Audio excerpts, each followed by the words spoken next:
Welcome to the Author to Authority podcast. And today, I am really excited for today's guest because he's going to be talking about something that's near and dear to my heart, and that's writing skills. And Benjamin is part of the global social media marketing. And you know what? He's got a lot of talents and skills that he's going to be sharing with us today. So welcome to the show, Benjamin. Hi, thanks for having me. Really appreciate it. Now, one thing that I love to talk about is about the power of words. And so you're going to be talking about today the writing skills you need to have before you start your book, which I think is a great topic because writing a book can be a very big, massive project. And there are definitely skills that you can learn ahead of time and be practicing before you even start writing your book. Right. So first of all, Benjamin, why don't you introduce yourself, tell us a little bit about your story and how you've grown into the person you are now. Sure, definitely. So for any listeners out there, my name is Benjamin Kepner. I'm the CEO and founder of Global Social Media Marketing. We're headquartered in Denver, Colorado, and we are a marketing and education technology training company that primarily offers social media marketing, international business expansion, and education technology training services. We offer those services to a wide variety of industries and size of businesses. So we've worked in Europe, in the United States, some minor work in Asia, and we've worked on a whole number of industries. I won't bore an extensive list with that, but in today's world, I think a lot of people are working with us primarily on Facebook and YouTube, as well as Google, because that's kind of the three most visited websites in the world and where people are really kind of spending their time in 2020. So we've really focused on that, and we're ultimately delivering a service that I think is more of a solution than it is a service, to help people grow their businesses and get reach and get leads and sales and all those great shiny business executive words we like to hear, right? So how did you get into that? Yeah, so my story is I've been freelancing social media since I graduated from the University of Georgia in 2011. And really at that time, that's when social media became a profession. Funny to think back, social media manager, that role didn't even exist 15 years ago. So I graduated kind of on the forefront of that, really kind of when that was becoming a job. And then just went from one company to the next. And eventually I found myself in Denver, Colorado, where I live now in 2017, 6 years later. And was working for a food science company and got let go, and then just went back to freelancing. And then I was filing my taxes at the end of the year, and my accountant said, hey, you've got like 5 freelance gigs going on right now. Why don't you just put these all under an LLC and create a company? And I said, well, what's the benefit? And he said, well, there's tax benefits to that, so you should look into this. So that's kind of what inspired me, funny enough. And then shortly there, about 3 or 4 months later, I did group all those clients together. And that was how Global Social Media Marketing was actually a registered business in Colorado and came to be found. Was kind of just out of my sheer survival of getting let go and trying to get freelance gigs, and then saying, hey, let's take the next phase. Let's be bigger than just a freelancer. Let's make this into a real company. So very similar to my story. I started out as a freelance ghostwriter, book writer, and everything just grew so fast, and I had so many offers, and people wanted more services than just writing, and I could offer them, but soon I was so overwhelmed that I had to form a company and bring on more people just to be able to handle it all, because I couldn't do it all myself. Right. Yeah. And I think that's the breaking point, I think, for a lot of freelancers, is trying to figure out, when you get to that 4 or 5 plus clients, you're going to burn yourself out, and what are the tools that you need? And then you get into the whole scaling and recruiting and all that stuff. So that just becomes a whole nother world. Yeah. And, the one thing I learned is I put systems in place. Yeah, definitely.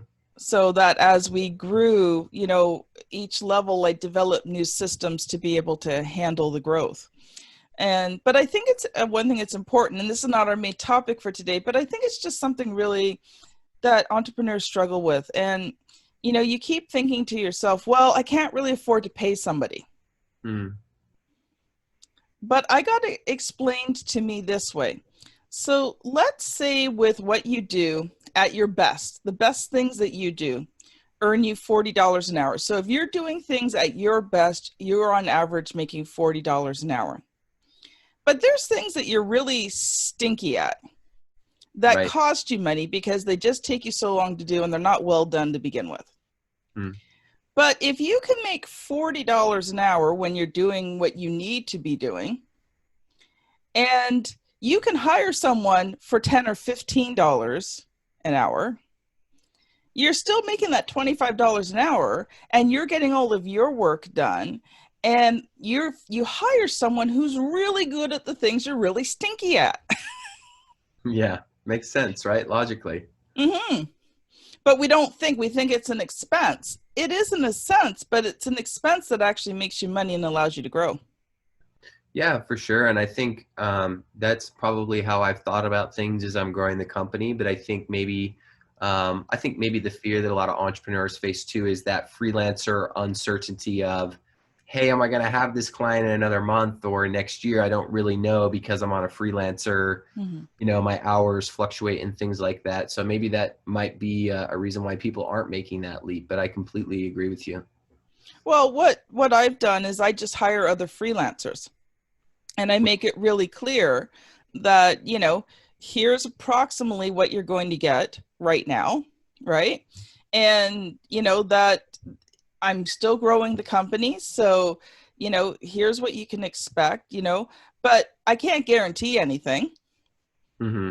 But, if you're honest with people, and especially if you're hiring other freelancers, they get it. They know what it's like, right? So, Right. if you hire freelancers to do a lot of these things, now not all of them are good, and that's where you build systems into place and you check people out, and you don't just hire someone on the spur. You interview them, you check the references, you bring them on.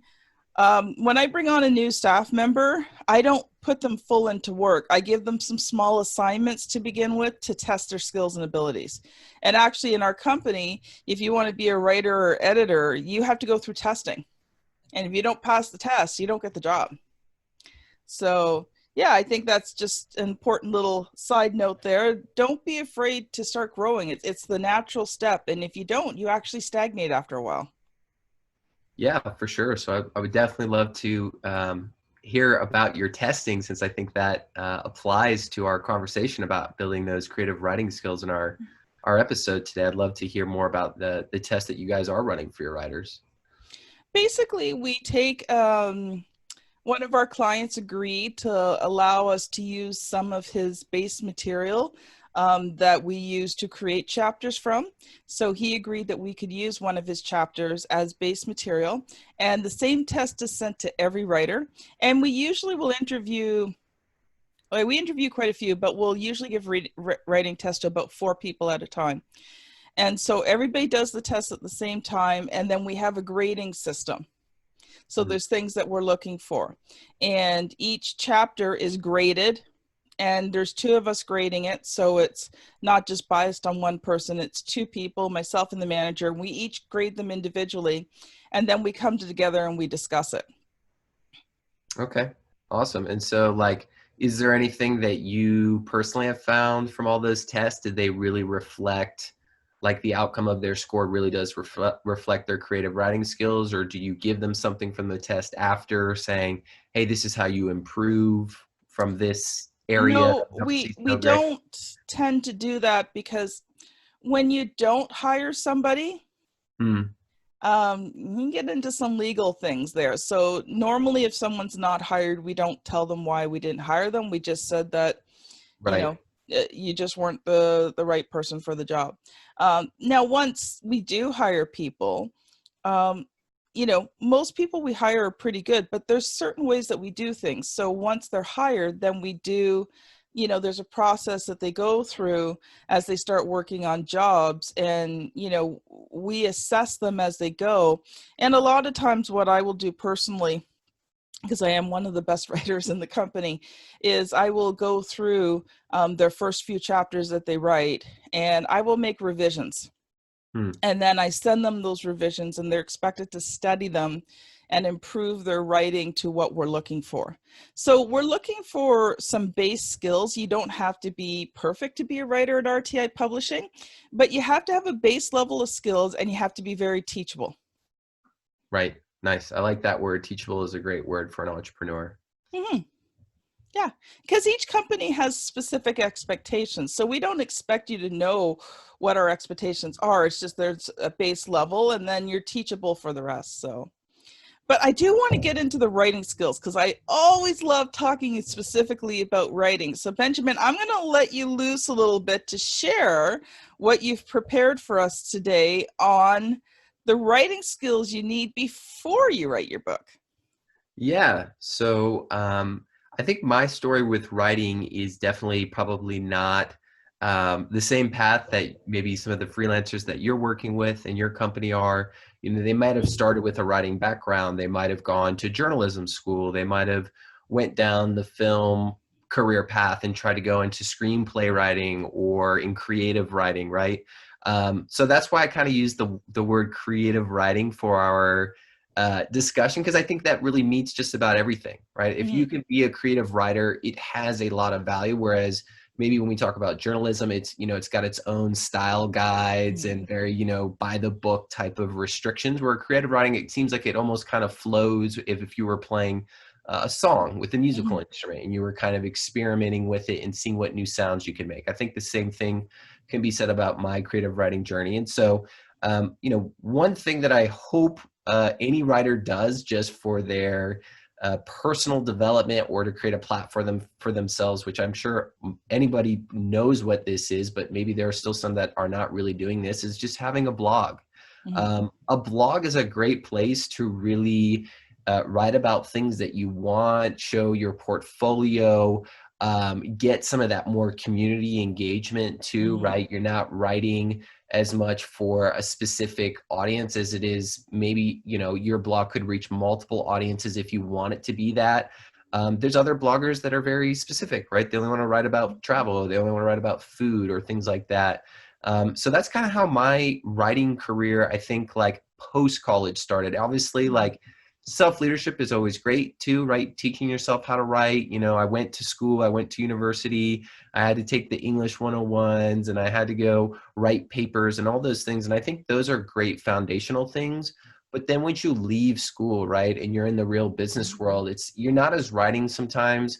I think I'm out as much for the grammar and the nuances that you learn in the books versus you're writing to gauge interest and grab attention and have outcomes with your writing, right? Maybe Yes. that's some things that you might miss. And maybe that's why a book too sometimes is a little bit different than all the things I'm kind of mentioning leading up to that, right? It's like, um, so blogging, I think is one of the great first things where I started. I started my blog right before I graduated, and now our website hosts all of those. So it started as a personal brand and then kind of evolved. So that's another cool thing as a writer, right? Is you Yes. could start a blog and then it could turn into a company. I've seen tons of writers turn their personal brand essentially into their own company where now they do strategic consulting and they're putting their books on there. So I think, you know, a blog is a great place. Plus it develops your web ability for writing, you know, writing for the web versus writing for maybe an audience that is used to reading books.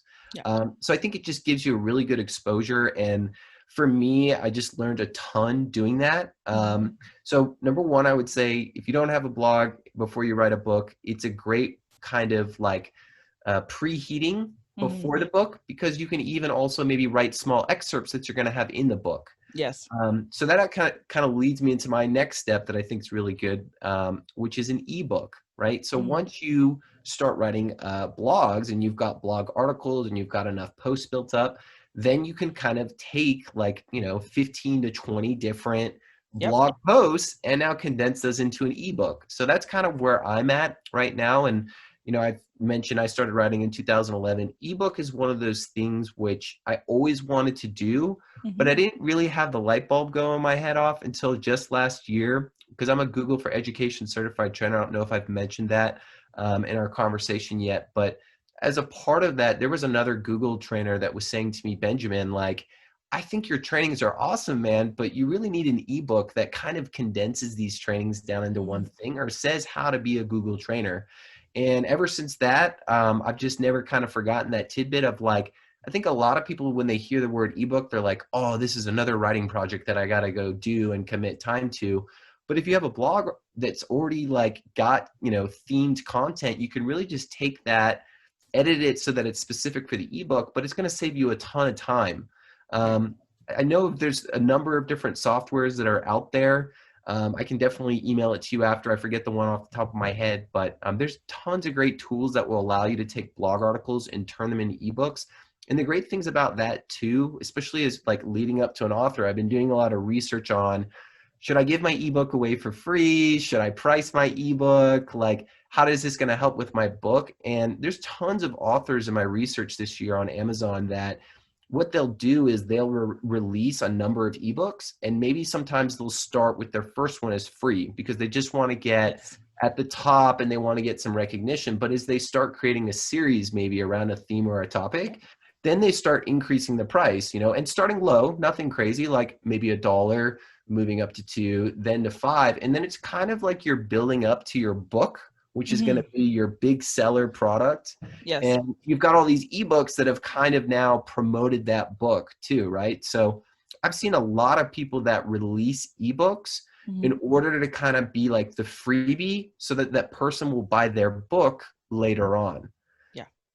I don't know if you had any insight on the ebook thing. That's something new for me that I'm kind of working on these days.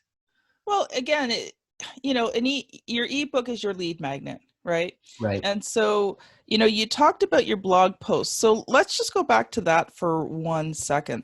Okay. So when you're doing your blog post, so you said you could do it on a variety of subjects, but here's what I suggest. If you're looking to build your business with blogging, it's really good to know 3 things before you start blogging. First of all, know who you are, because you've got to share yourself in those blogs. You've got to know who you serve and how you serve them, so that when you're creating those blog posts, they're targeted to a specific group of people. Now, that group of people might, be a nice size group of people, but if you're using blogging for your business, you don't want it to be here, there, and everywhere. Right. Because people who follow your blog are following your blog because you're talking about a specific topic that they're interested in. So, like in your case, marketing, social media marketing, that's a huge topic. So there's lots of things. So it's not like you could ever stop blogging about social media. I mean, it changes from day to day. I've been blogging about it for 10 years. Right? So, but blog, think of it this way.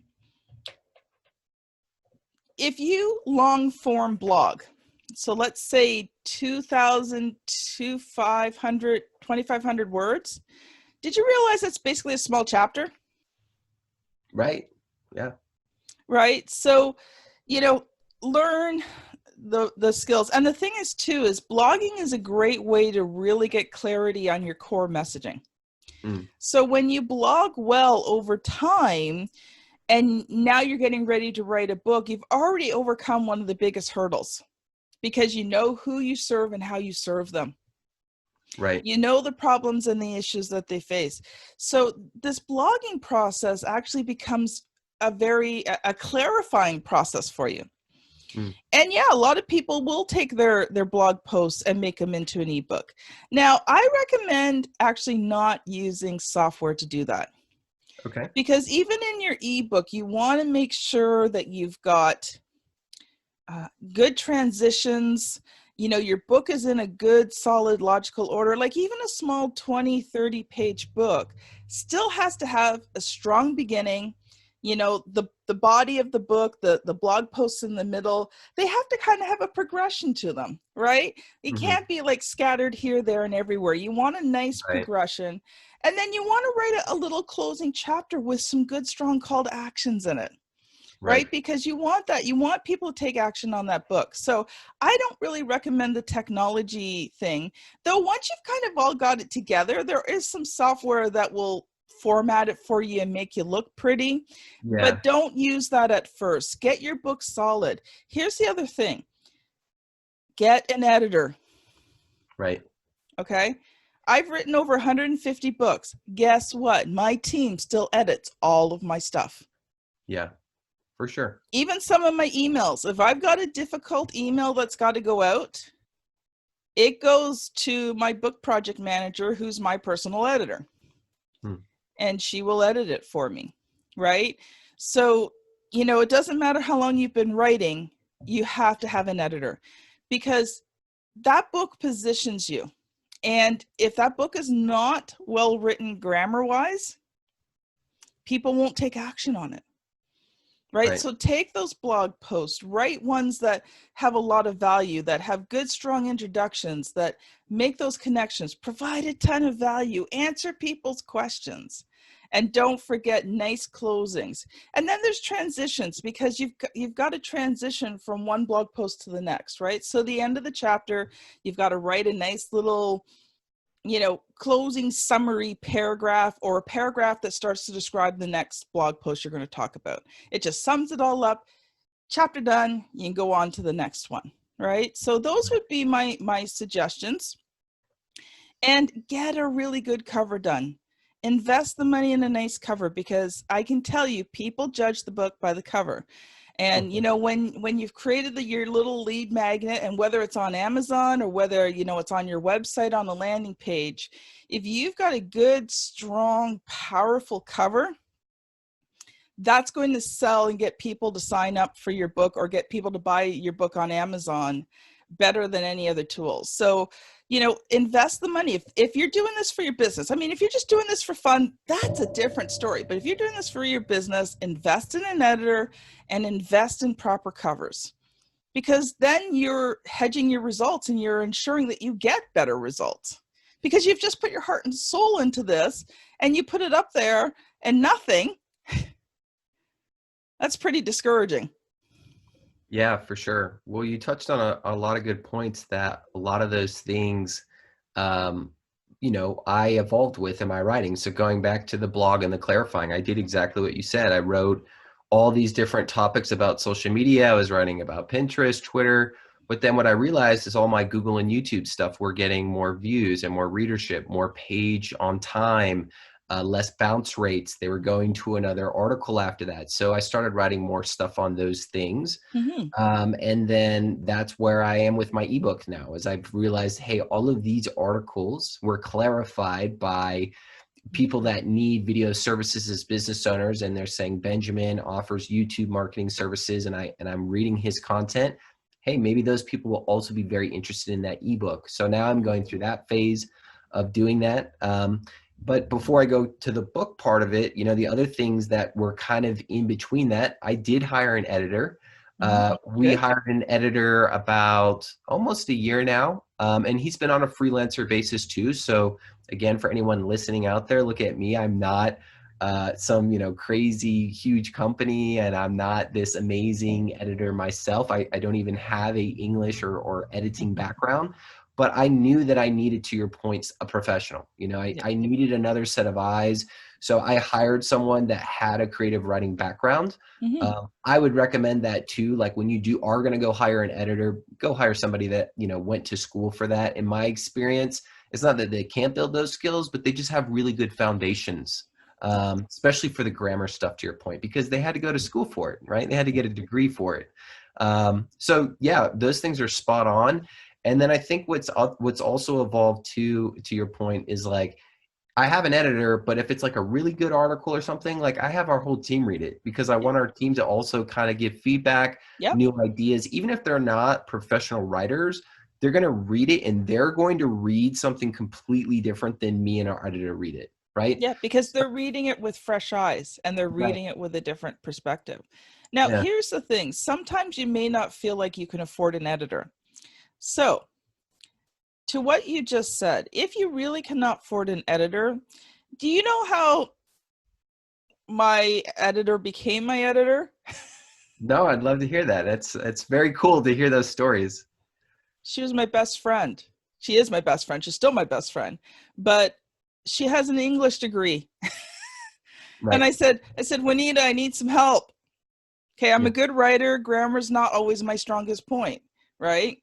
And that's how it started. She was just helping me out editing some things for me, and I realized she's got a lot of really amazing skill, talents, and abilities. And so when she first came on, she came on as an editor, but then she was helping me manage projects, so it just kind of progressed from there. But you know, sometimes if you're a really small company and you don't have money for an editor, I'm going to give you a couple little hints and tips. First of all, there's a free app called Grammarly. Okay. Yep. And it will catch stuff. Does it catch everything? No, but it does catch stuff, right? But here's the thing. I'm pretty sure if you go through your group of friends, you are going to have that English nerd person. Sure. And yeah. I could tell you something. They love it when someone asks them to critique your writing and correct stuff. They almost live for it. Yeah. Right? And they're honored that you think of them. Now, of course, this is not a use and abuse type situation, right? Where you just keep giving them work to do and you don't pay them. But what I'm saying is, in the beginning, if you really don't have money, you know, send things out to your friends and family and get them to read them for you. They will catch a lot of stuff. Definitely. And I do that too sometimes. Sometimes I'm like, hey, mom or dad, can you just read this for me? Exactly. Exactly. So what would you say would be the most important skill that they need? Like, so in terms of the actual writing itself, what one skill would you say would be best for people to focus in on? Yeah, I think the one thing is to be concise with your writing.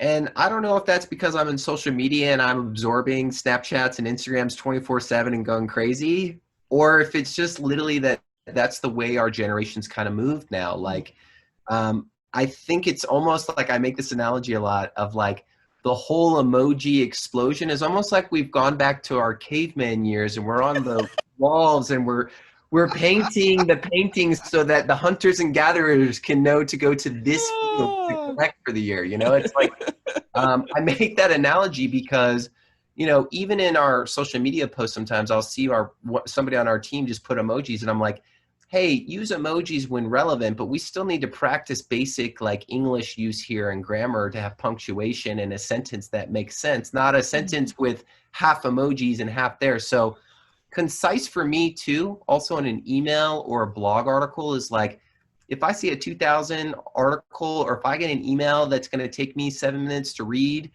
you're not straight to the point. You're not getting me, grabbing my attention. So my biggest tip, and I don't know if you feel the same way, is be concise with your writing. Yeah, and here's the thing. You can have a 2,000 word blog post, but as long as that you're not dragging out through the blog post. Right. Like, what I mean is have you ever read something and you're just like, can you really get to the point?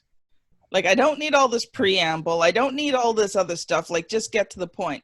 So you can have a really good, meaty, value-packed 2,000 word blog post, but just make sure that it's value-packed and you're not just rambling for the sake of rambling, right? In that case, 500 words, 750. You know, most of the blog posts that we do for our clients are anywhere between 500 to 1,000 words. And that's great. That's what I hold our team accountable to. And I tell our editor and writer all the time, I said, dude, this is 200 words of fluff. Take this out of here. That's not what we need. You're just writing to write, you know? Yeah. Yeah, you're better off to have 500 powerful words than 1,000 weak words. Right. Definitely. Yeah, so maybe concise or more powerful. I like that description, but I think you and I are both on the same track here of like, you know, just because our guideline as a blog post is 800 words, I want those to be 800 words that actually have juice and meat to them, where every sentence has like a punch, you know, like I know I'm getting value out of it, instead of just reading something where it's like hearing you and me maybe blabble about a topic that we've kind of maybe gone off topic or something, you know? Yeah. Well, here's the thing. If your sentence takes up an entire paragraph of 3 to 5 lines, that sentence is too long. Mm-hmm. Yeah. And I've seen people do that. I had one client I took on, and I was editing some work that he did, and there was one paragraph, it was one sentence, and it was 10 lines long, one sentence.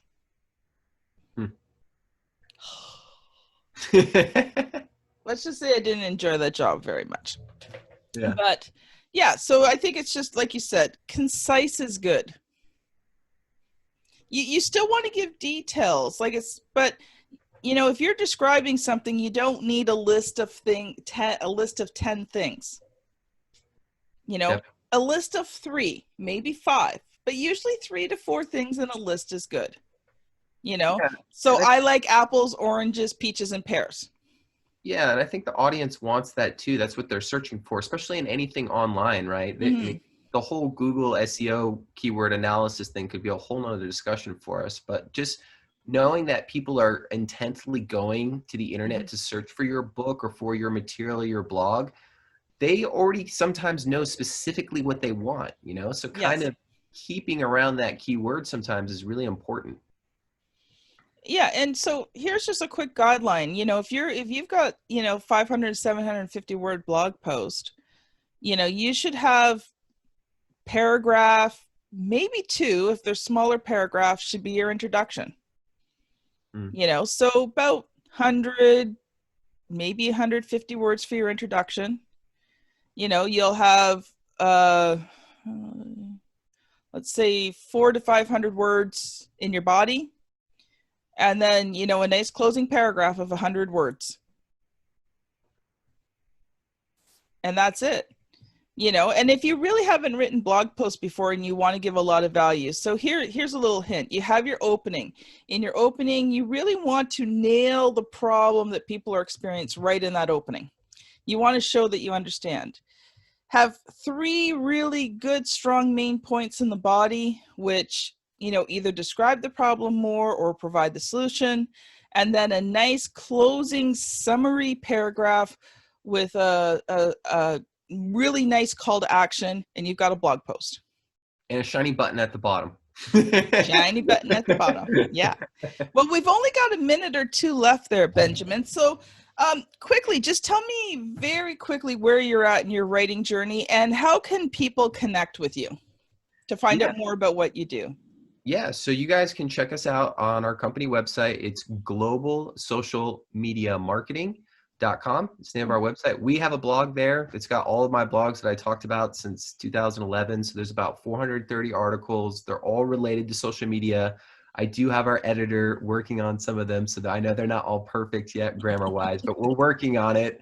And yeah, you can connect with me via email. My email is my name, first period, last name, at globalsocialmediamarketing.com. So that's benjamin.kepner@globalsocialmediamarketing.com. And finally, I'm really promoting our YouTube channel a lot this year because I am releasing a YouTube ebook, as I mentioned in our episode today. So for anyone, I did want to provide that as value for listening to this episode. Reach out to me. I'll give you a free copy of our ebook. And check out our YouTube channel. We got a lot of cool training videos out there on how to help people for free grow their social media. I know that's really impactful right now during these times. Well, thank you so much, Benjamin. I have so enjoyed today's conversation, and I encourage you, connect with Benjamin. If what you heard today resonated with you, here's the thing. The experts that I bring on this show want to help you. They really do. And so, if you're listening and you're saying, oh, I got to get a hold of Benjamin, do it right now. I would love that. Go to his website, go to his email, send him off one, because I promise you this, Benjamin will respond back to you and help you. And you know what? Check out his resource materials. Follow him on social media and learn, but more than learn, implement and take action. So this has been Benjamin Kepner and Kim Thompson-Pinder on the Author to Authority podcast. Thank you so much for listening. And just before we go, I want to remind everybody that I have my full day online network and learn summit on Wednesday, July 29th. It is a power-packed day with 6 expert speakers who are going to help you take your business to the next level. You are going to come and make valuable connections with people who are going to become your clients and your referral partners.